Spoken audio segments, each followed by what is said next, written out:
Today's topic is research hypothesis. What is research hypothesis?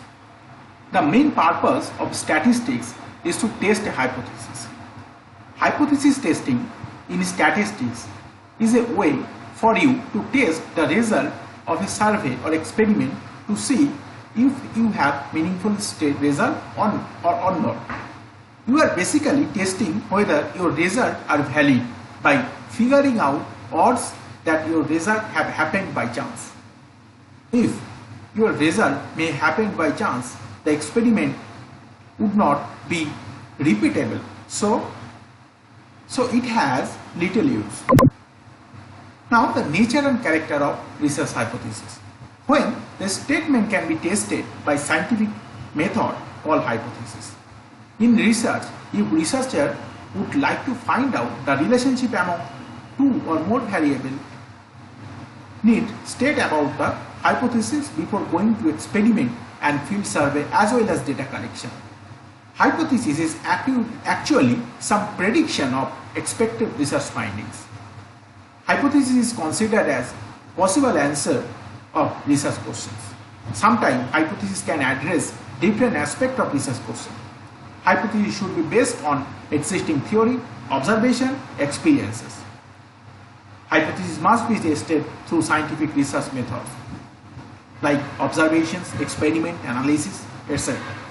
Survey sampling, existing data, different tools, modern techniques, etc. can be used for hypothesis testing.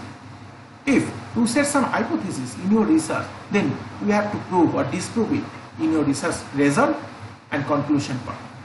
If it is not required to set hypothesis along with the research question in your research. What are the significance of research hypothesis? Proper explanation of expected result of research can be well explained through research problem, research question or objectives in association with the hypothesis. Component of clearly explained hypothesis are manipulation and measurement of variables and identification of populations. Hypothesis help researcher to objectively find out a new area of discovery.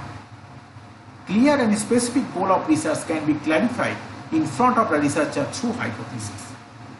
Theoretical and practical research can be linked by the hypothesis. Hypothesis provide a connection between theoretical and real world. Suitable as well as appropriate research type can be suggested by the research hypothesis. Appropriate research design and suitable tools and techniques of data analysis can be determined the hypothesis. Hypothesis provides framework for make some conclusion of the existing research. Without any hypothesis, research would not be considered as accurate research. Now, the sources of hypothesis. What are the sources of hypothesis? That is the academic literature, theoretical and conceptual framework, real life experience. It can be from previous or published research, group theory, environmental reality, tolerance, influential interface, natural law, contemporary scientific justification, expedition, critical review. What are the types of hypothesis? There are several types of hypothesis. What are that? That is a simple hypothesis, complex hypothesis, associative hypothesis, causal hypothesis, directional hypothesis, non-directional hypothesis, null hypothesis, alternative or research hypothesis. What is simple hypothesis? Simple hypothesis is associated with relationship between two variables. Examples. What are the examples of simple hypothesis?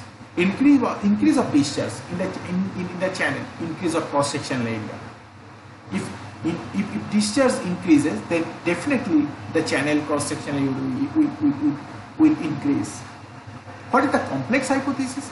Complex hypothesis is associated with a relationship between more than two variables. Like awareness of cycling is higher among the inhabitants who are younger and dwelling in a rural area than those who are younger and dwelling in the urban areas. Now the associative hypothesis. Associative hypothesis deals with a relationship between variables derived from the natural system without manipulation. This hypothesis is very popular to use in the correlation research types. Now the causal hypothesis. Causal hypothesis is affected with the cause-effect relationship between two or more independent and interdependent variables. Here, impact of dependent variable may be tested by the manipulation of independent variables. Now the directional hypothesis. What is directional hypothesis? Specific and expected direction of relationship between two or more variables can be emphasized by the directional hypothesis. What types of nature? That might be in negative, that may be in positive, can be stated by this hypothesis. Now the non-directional hypothesis.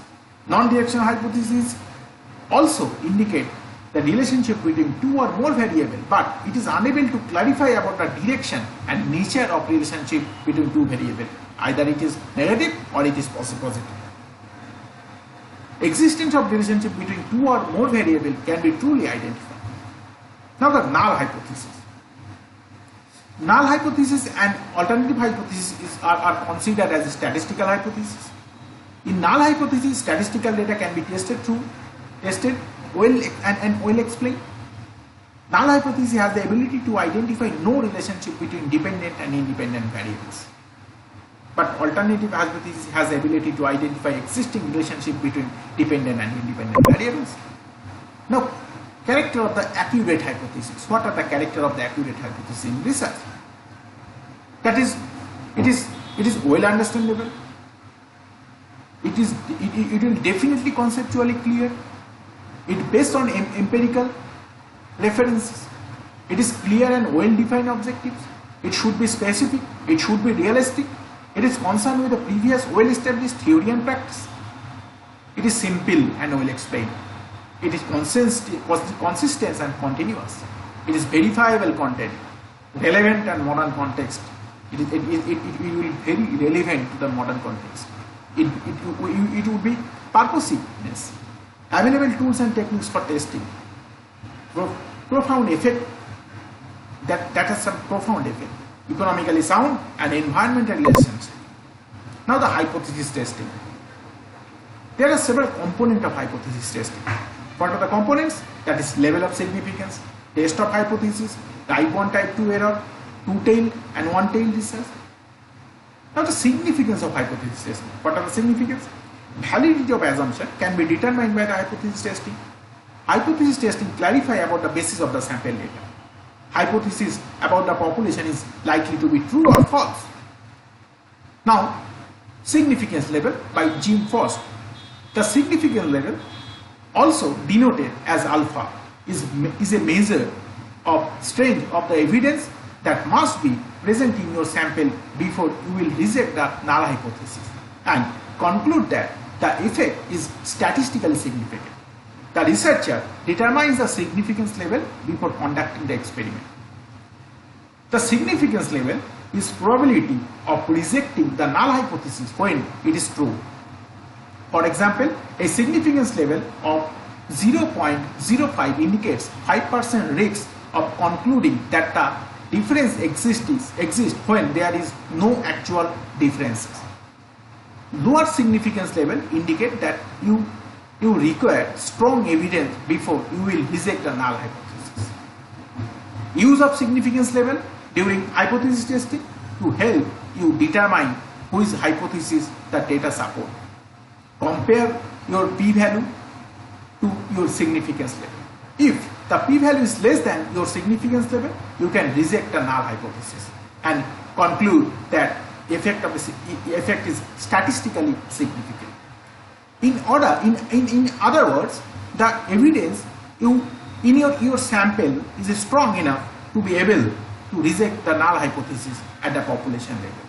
If you are going to reject the null hypothesis according to low p-value, then alternative hypothesis is automatically accepted. Now the error in hypothesis test. There must be 4 situations. What are the situations?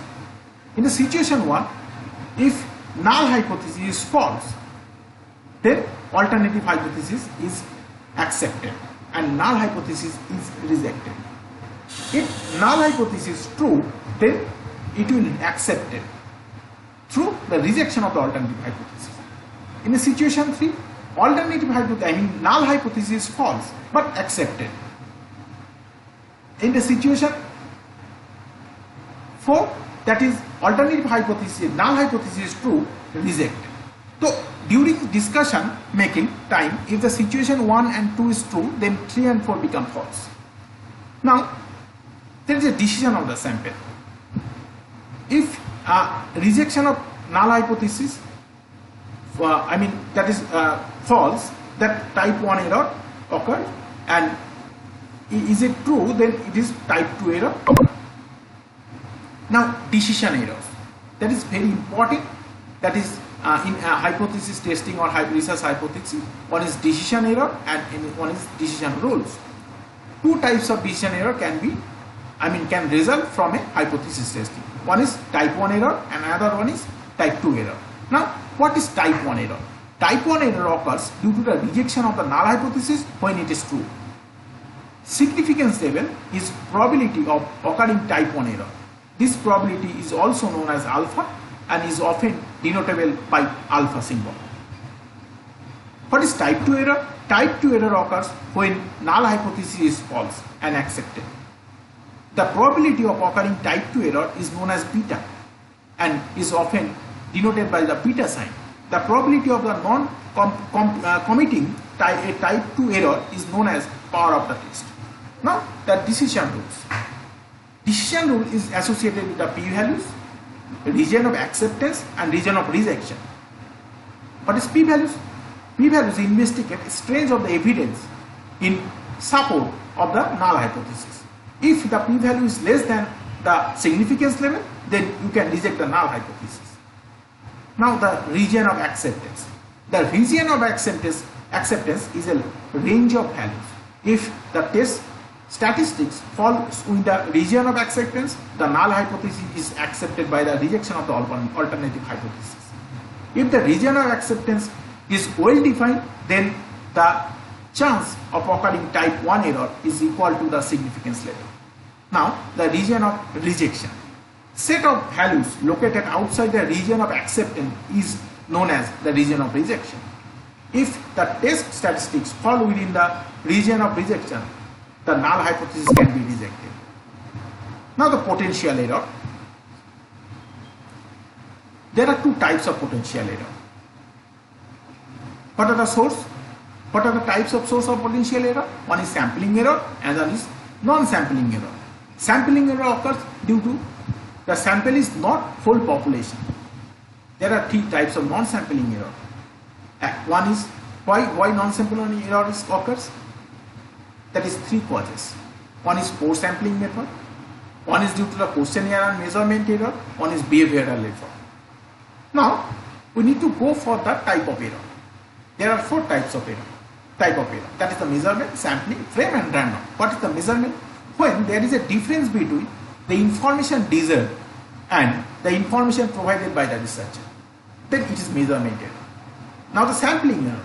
When a sample sometimes does not represent the target population, then sampling error occurs. What is the frame error? When a sample drawn from a population differ from a target population, then frame error occurs. What is the random error? When selected sample is imperfect, is an imperfect representation of overall population, then random error occurs. Now one-tailed and two-tailed research. That is very important in the significant test, research hypothesis testing. What is one-tailed test? One-tailed test is a test of a statistical hypothesis where the region of rejection is only one side of the sampling distribution is called one-tailed test. What is the example? If the null hypothesis states that the mean is less than or equal to 100, the alternative hypothesis would be that the mean is greater than 100. The region of rejection would consist of a range of number located on the right side of sample distribution. That is a set of number greater than 100. What is two-tailed test? That the region of rejection is located on both sides of the sampling distribution. That is called two-tailed test. Two-tailed hypothesis test. What is the example? If null hypothesis associated with the mean that is equal to 100, then the alternative hypothesis would be that the mean is less than 100 or greater than 100. The region of rejection would related to the range of numbers situated on both sides of sampling distribution. That is, the region of rejection would be associated with the partially of numbers that are less than 100 and partly the number of that is greater than 100. Now, the hypothesis testing type. There are two very popular hypothesis testing type that exist. That is parametric test and non-parametric test. When I go through the parametric test, what is that? That is the standard test of hypothesis. Parametric test is associated with the assumption about the population parameter and distribution that the data come from. Assumption like observation come from a normal population with a large sample size. Parametric test requires measurement equivalent to at least an interval scale. Parametric test requires less observation. What are the example of parametric test? That is Z test, T test, chi-square test, F test. Those are the example of the parametric test. Now the non-parametric test. Non-parametric test is known as a distribution free test of hypothesis. Non-parametric test is not associated with any assumption without population parameter. That has less assumption tendency. This type of test do not depend on any assumption about the parameter of the population. Non-parametric test assume only nominal and ordinal data. Non-parametric test needs more observation. What are the examples? That is the Fisher-Irwin test, that is the sign test, U test, H test, one sample run test, Kendall coefficient concordance test. Those are some references you can go through for your further studies.